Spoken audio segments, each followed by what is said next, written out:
বের হয়েছে গ্রেড 1। কারা কারা গ্রেড 1 করবেন?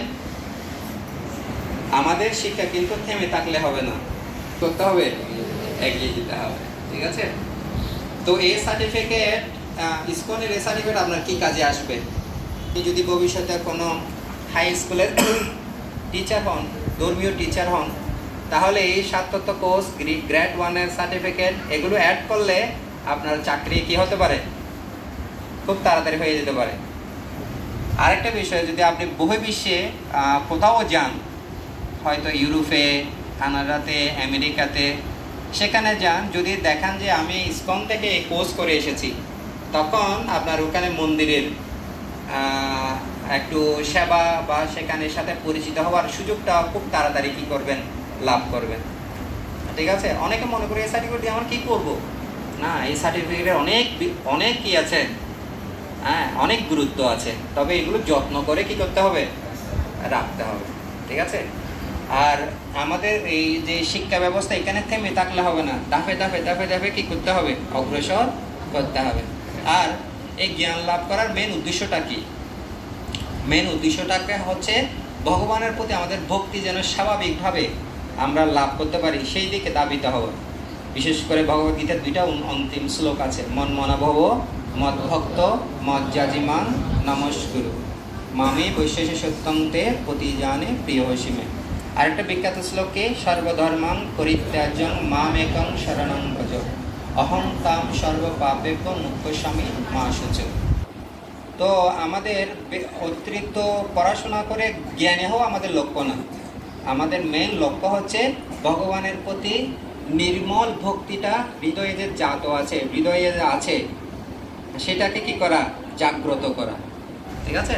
তো সেজন্য এই ভক্তি অনুশীলন শুরু হয় কীভাবে? হরেকৃষ্ণ মহামন্ত্রের মাধ্যমে। তো যারা স্বায়ত্তশাসিত কোর্স করেছেন, তাদের আরেকটা লক্ষ্য থাকবে, আমরা যেন অন্তপক্ষে 1-2 মালা, হ্যাঁ, যেন জপ করি। যে সবচেয়ে বেস্ট হয় 4 মালা যদি কেউ অন্তপক্ষে ন্যূনতম পক্ষে করেন, তাহলে এই স্বায়ত্তশাসিত কোর্স করেছেন তার আপনি একটা স্টেপ, ভক্তির একটা স্টেপ এগিয়ে গেলেন। হরে কৃষ্ণ কৃষ্ণ হরে হরে, হরে রাম রাম রাম হরে হরে। তো এইভাবে 4 মালা জপ করতে প্রায় আধা ঘন্টার সময় লাগতে পারে আপনাদের। তো ভগবান আপনার কৃপা করে 24 ঘন্টা সময় দিয়েছেন, তার থেকে সময় ভগবানকে দিলে একটা করে মিনিট যদি নেওয়া হয় 24 ঘন্টা থেকে, তাহলে 24 মিনিট, তাই না? তো 24 মিনিটে মোটামুটি, হ্যাঁ, 3-4 রাউন্ড কি আপনি কি জব করে নিতে পারেন।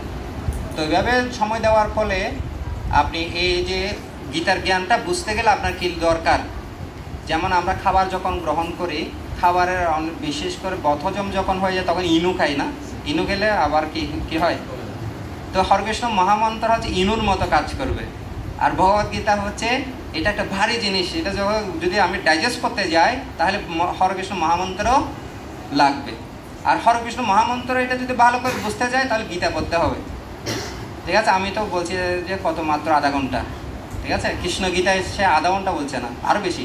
তেষাং সতত যুক্তানাং ভজতাং প্রীতিপূর্বকম দদামি বুদ্ধি যুগম তম যেন মাম উপজন্তি তে। তেষাং সতত মানে প্রতিনিয়ত। তো এটা একদিনেই সম্ভব না, এটার জন্য প্র্যাকটিস করতে হবে, অনুশীলন করতে হবে। তো অনুশীলন হচ্ছে এই প্রভুর আস্তে আস্তে আমাদেরকে শেখাবে, ঠিক আছে? তো আমি আর বিস্তারিত আর কিছু বলবো না। আপনারা এই যে কোর্স করেছেন, 6 দিন যে আপনারা সময় দিয়েছেন, সেজন্য আন্তর্জাতিক কৃষ্ণ ভাবনামৃত সংঘ ইসকন নন্দনকানন মন্দিরের পক্ষ থেকে আপনাদেরকে কৃতজ্ঞতা এবং ধন্যবাদ জানাচ্ছি এই কষ্টটা স্বীকার করার জন্য। এবং অনুরোধ করছি, সামনে মানে যে গ্রেড 1 আছে, সেটাতেও ভক্তি হয়ে, কারা কারা ভক্তি হয়েছেন অলরেডি? হ্যাঁ, যারা কারা কারা ভক্তি হতে চান, কারা কারা মনে করছেন না পু যথেষ্ট হয়েছে, আর পা চায় না, আর অগ্রসর হবো না, এখন এখানে থাকবো, অগ্রসর হবে তো নাকি? তো প্রভুদের সাথে থাকেন, নিশ্চয়ই গন্তব্যে, হ্যাঁ, কৃষ্ণের চরণ কমল পর্যন্ত ওনারা নিয়ে যাবেন আপনাদেরকে। ধন্যবাদ সকলকে। হরে কৃষ্ণ কৃষ্ণ কৃষ্ণ হরে হরে, হরে